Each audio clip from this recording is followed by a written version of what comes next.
Hello everyone. Today we will continue with chapter 4 Tables and Hyperlinks in HTML. तो students, ऐसा बहुत बार होता है जब हमें अपने वेब पेज पर इंफॉर्मेशन पॉइंट्स की फॉर्म में रिप्रेजेंट करनी होती है और वो पॉइंट्स इस तरह से बुलेट्स के फॉर्म में भी रिप्रेजेंट किए जा सकते हैं या फिर नंबरिंग की फॉर्म में भी रिप्रेजेंट किए जा सकते हैं। तो इसे हम कहते हैं creating list. So today we are going to discuss the topic of creating list in HTML.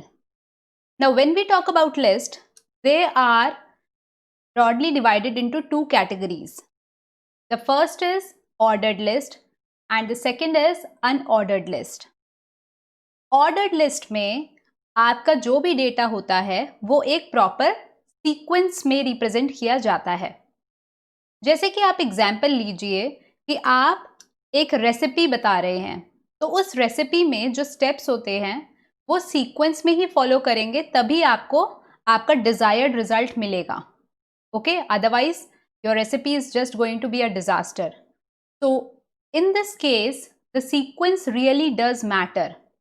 तो इस तरह के इंफॉर्मेशन को रिप्रेजेंट करने के लिए हम ऑर्डर्ड लिस्ट बनाते हैं. On the other hand, unordered list हम तब यूज करते हैं when the data is not to be presented in a particular sequence.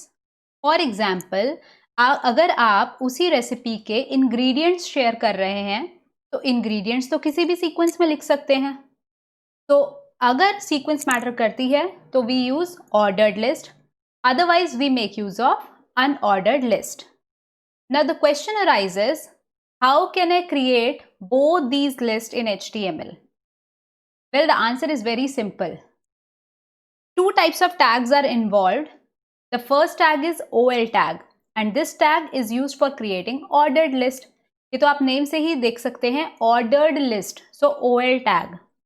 Similarly, अगर आप unordered list बना रहे हैं, so you will make use of UL tag. UL stands for unordered list.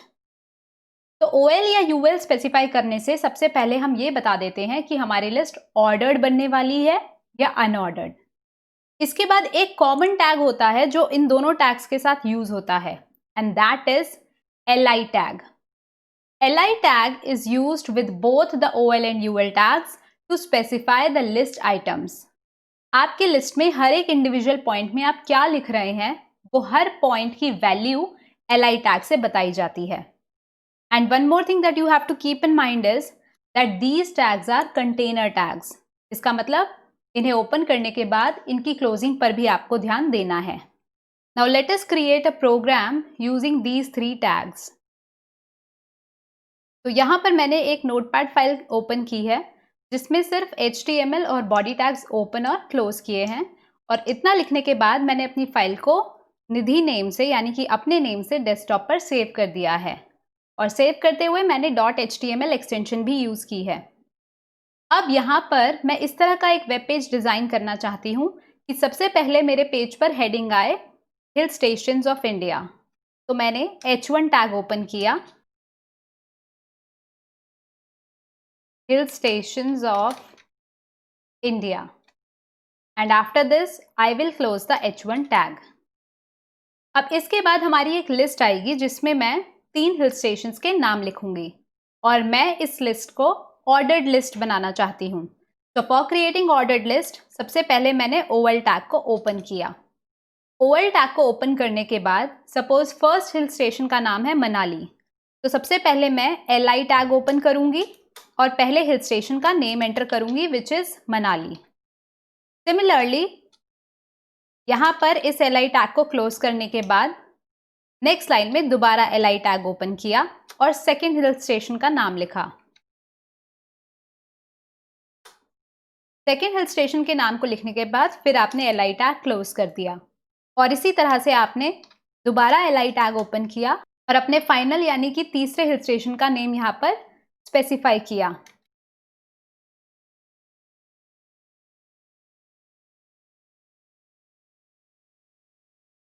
अब इसके बाद क्योंकि आपकी लिस्ट कंप्लीट हो गई है तो आप OL टैग को क्लोज कर देंगे.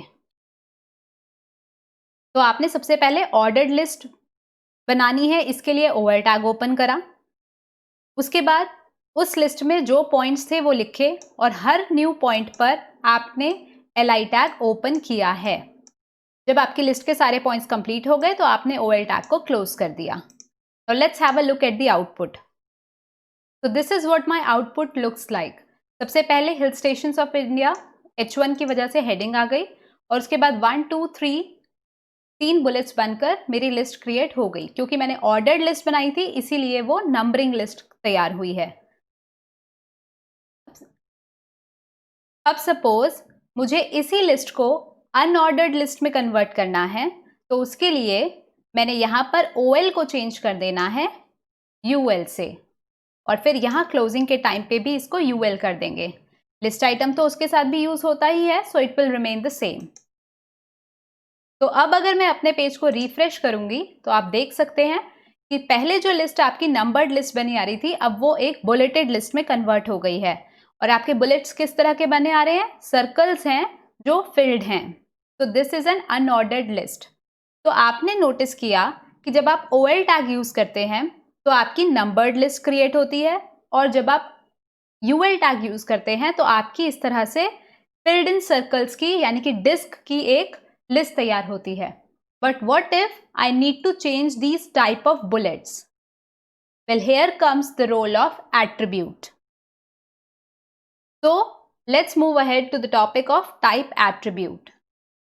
This attribute is used with both OL as well as UL tags.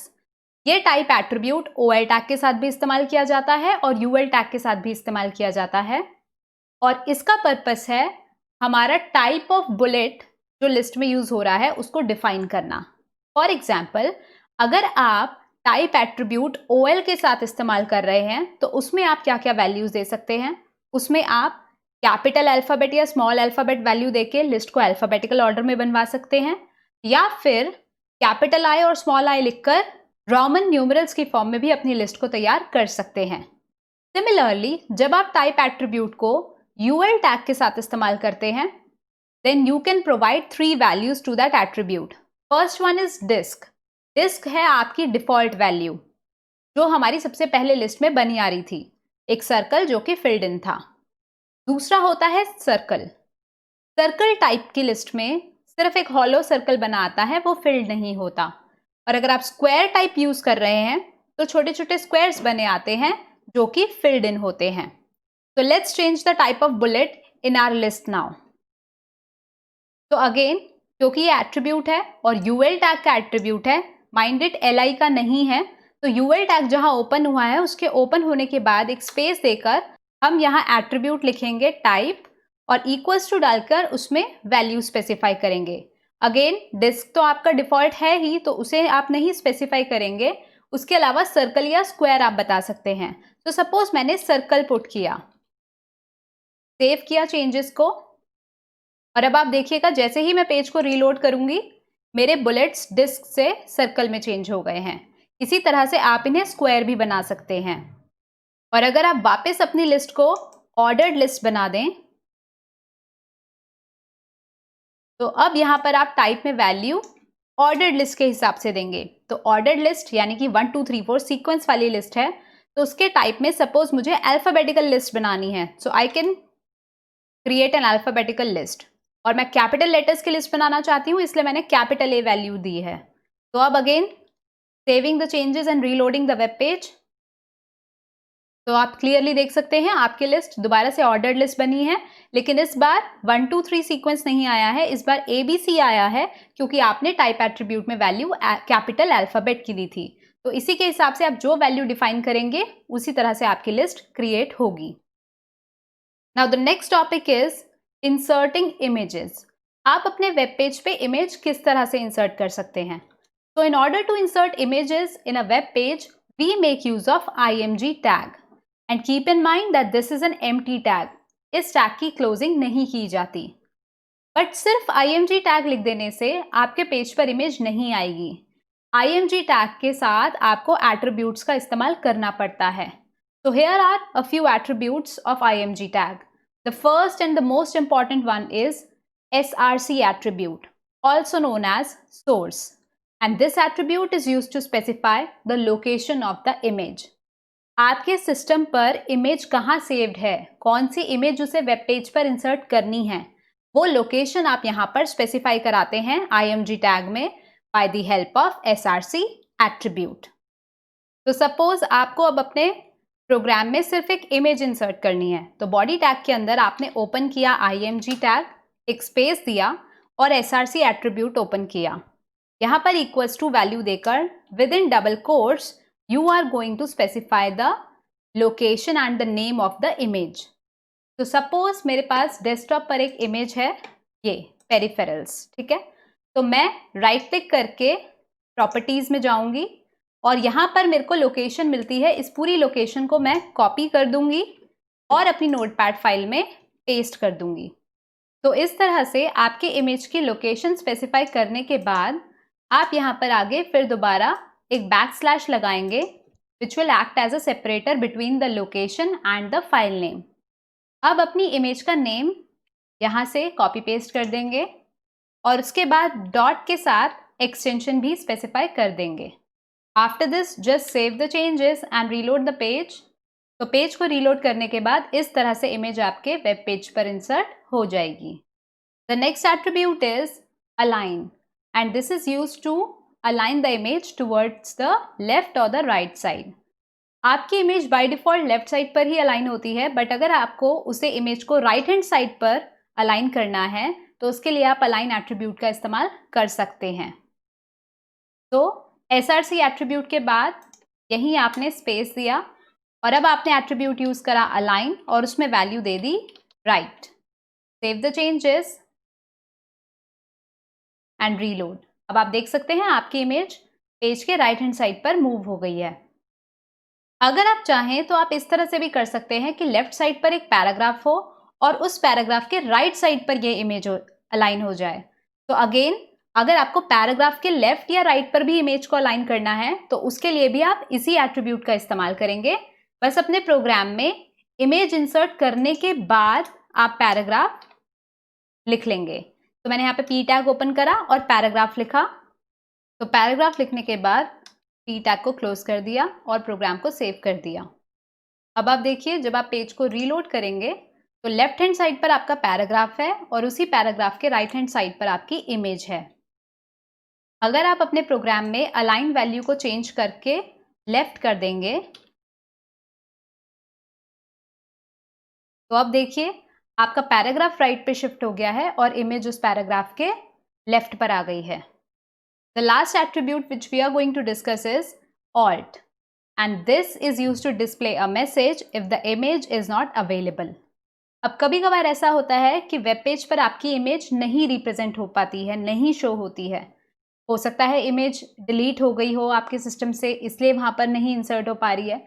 तो for whatever reason if the image is not currently available, आप उस इमेज के बजाय वहां पर एक मैसेज डिस्प्ले करा सकते हैं यूजर के लिए, और उस मैसेज को शो करने के लिए आप ऑल्ट एट्रीब्यूट यानी कि ऑल्टरनेटिव का यूज करते हैं।